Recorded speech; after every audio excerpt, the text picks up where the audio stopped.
Hey, this is Adam from Fallen Monarch, and we're going to talk about the lyrical content of our full-length record, The Reflecting Grave. So, the title of The Reflecting Grave was actually the name of a song originally, one of the early songs we wrote for the record that we did end up. We scrapped it pretty early on, the rest went to the Riff Graveyard, but I came up with the name The Reflecting Grave for that particular song pretty early and ended up continuing to like that name, and it ultimately fit pretty well as a title to the record. As I started to work through what the lyrical themes for the album would be, it very much started to consistently be kind of a reflection on a lot of different facets of just the more tumultuous parts of life and reflecting upon those bits of mortality especially, and so it ended up, I think, kind of well encompassing with the theme that we wanted to capture through the full album, as a reflecting grave of kind of like being at the end of your life, and looking back upon the things that had a profound impact on you and sort of what guided you on your path. So Open Hands to the Void is obviously one of the shorter, probably the shortest song on the album. The title being the first line from Walking Ghost Phase ended up working pretty well there because it's very much intended as an overture to the record, is what I wanted to capture lyrically, even though the lyrics are very brief in that song. It kind of has that quick rambling quality because I wanted it almost to sound like just shouting out the themes of what the record is going to be in a quick succession before actually diving into the record itself. And so that's really kind of how it worked in, and why you'll see, even though it is only like those 5 lines, it trying to hit thematically sort of what is about to come through the subsequent selection of songs that are coming after that. And even the line specifically, careening headfirst to a miserable end, is one that we put it on merch now, because it just, a bit unintentionally on my part, became something that I thought resonated succinctly as a good encapsulation of the themes of the entire record, like really tied into that one quick line. Inheriting the Noose was one of the last songs I wrote, at least lyrically, for the album. And it's interesting that it's written from that perspective of looking at the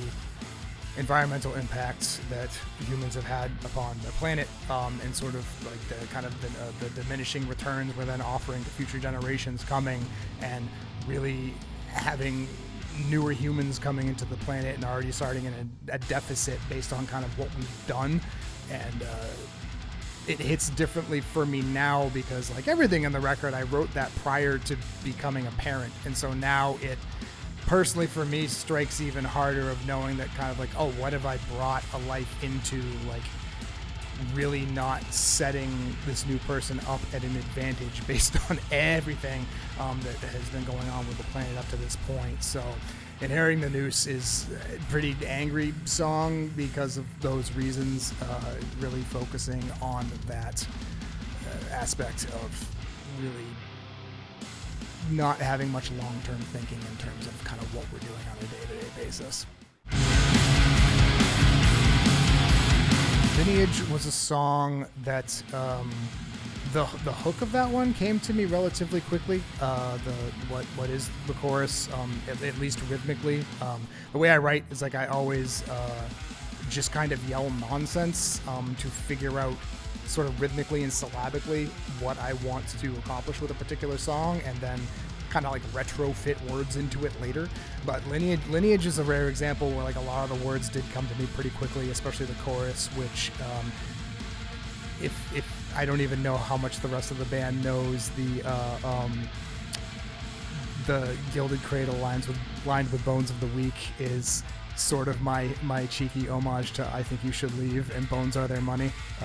So that's me getting a lighthearted veiled, a rare lighthearted veiled attempt at humor in the lyrics. But the song as a whole is more a rebukement of kind of tradition and more kind of my own ideas or own feelings around how sort of like strangled by tradition humans can be, especially with in regards to like leadership and these like bloodlines of like deeply entrenched into power, just because of what their last name is. So lineage is essentially kind of a big middle finger to all of that. Among Vipers is the oldest song on the album. Technically could have been on our first EP, Turmoil. It was written before Dan was even in the band, I believe. But because of that, I think lyrically it actually is a bit closer aligned to the themes of Turmoil, but still fits. We found it did still fit really well, in the context of everything else we put together for the Reflecting Grave, both musically and lyrically. But that's all to say that I think it's one of the more straightforward songs lyrically, in terms of just being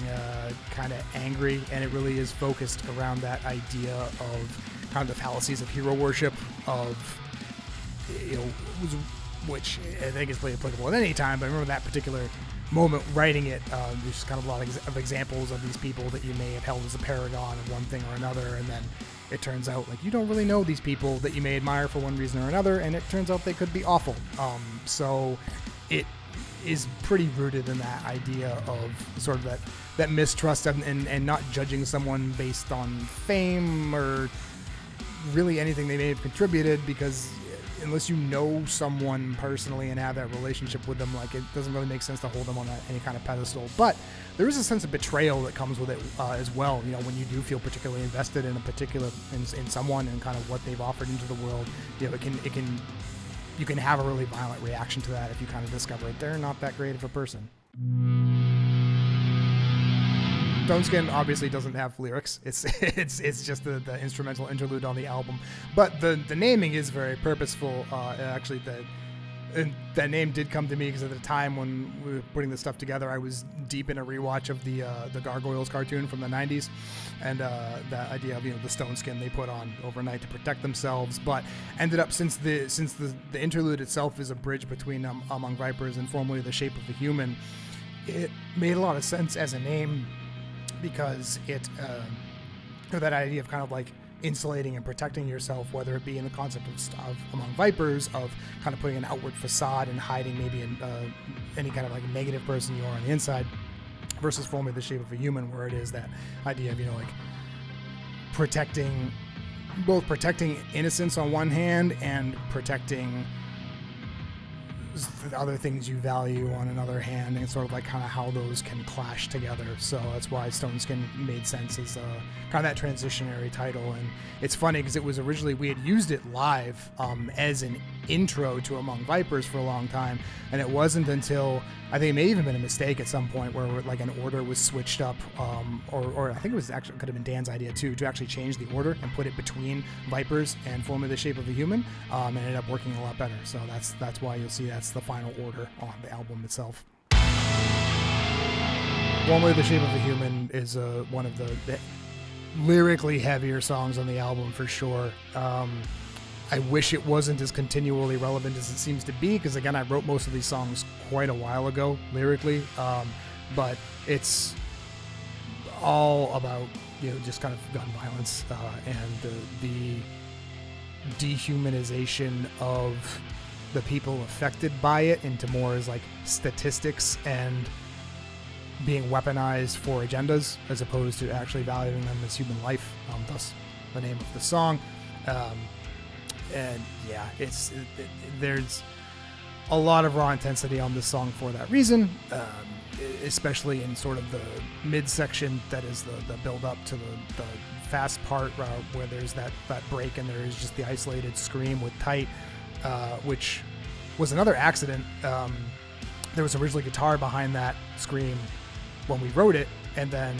I think we were like doing some kind of playback in the studio, that guitar was muted. And we all liked how it sounded of just the scream. And I started doing it on a microphone live, and it sort of just became a part of the song that really emotively reflected what I'm screaming about by having it in an isolated format. Walking Ghost Phase is another of the older songs on the album. I think is the one that it probably lyrically is closest to what the original song, The Reflecting Grave, would have been,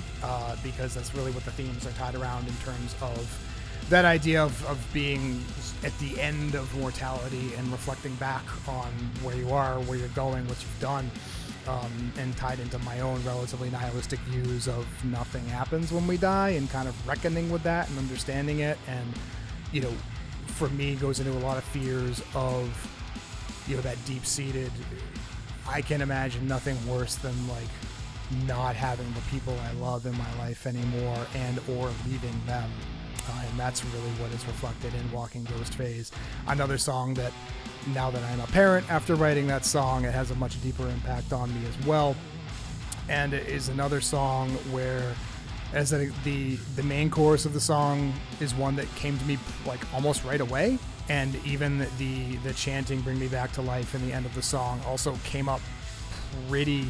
quickly when we started jamming the song together, and I was really feeling out what I wanted to do vocally and lyrically. It was just a line that made sense and just kind of naturally came in to cadence with where the song was going and what the general vibe was. So yeah, it's one of my prouder moments on the record, and one that came pretty quickly and easily when we were writing it. The One Below All, a name of a song I came up with pretty quickly, inspired by, at the time I was reading, or had been reading, Al Ewing's run on Immortal Hulk, the comic series, and so this actually ended up being like the end of a trilogy of song names from that comic series. The other two songs being Chain of Grief and Walking Ghost Phase were also both inspired by that same comic run. But One Below All specifically came about of that, you know, sort of like that was the primary antagonist of that series, of that, you know, like kind of like that ultimate evil character. And this was at a time where, you know, to date ourselves on how long we worked on this album, was writing lyrics for that song around when like the war in Ukraine was starting. And like a lot of the other stuff we wrote, it turns out that it's just as relevant now with current things going on. But that idea of warmongering, utilizing human beings as collateral to further individual agendas, that's the focus of One Below All, and is yet another song where the chorus of that both the melody and the, you know, the kind of melodeath sing scream thing, and the lyrics themselves of that song specifically came together pretty quickly when we started jamming it, and allowed me to build the rest of the lyrics and the vocals around that line, because since it came to me so fast, it felt like a really strong anchor point to work on the rest of that song. Primordial, oddly enough, is one of, or probably the like least personal song on the album, in terms of not necessarily being fictional, but it is one that I thematically came to me as I was watching, I believe the documentary is called Earthstorm, on Netflix. It's all about like really extreme natural disasters, and thinking about, you know, kind of how the rest of the album is talking about, you know, various aspects of life and humanity and all these things, and so I think it made sense to have a song that was more about kind of humanity's ultimate place in the natural order of things, and how easily we could be wiped out by a force like nature, should it choose to, essentially. Pretty sure Chaos Trigger was the last song that we wrote for the album, and because of that, it felt pretty natural to put at the end, even though, you know, coming out of Primordial kind of is the big epic song, but Chaos Trigger is a nice kind of like swing back to something a bit more intense, prior to really leaving off the experience of the record. There's a lot of albums that, in the course of like my own inspiration, that kind of have a similar cadence, so it's something I wanted to hit with this. But thematically, in terms of lyrics, it was a concept I saw illustrated in Ram V's run on Detective Comics, which was specifically Gotham Nocturne, of that idea of like how easy it is to kind of like push an established society into complete chaos with very little effort, should there be the right inflection point to do so. And I thought that was a really powerful idea that, you know, with the right circumstances and if the right thing were to occur, it's not that hard to really shatter everything. And that felt like a fitting way to end the album too. You know, didn't even really intend to have that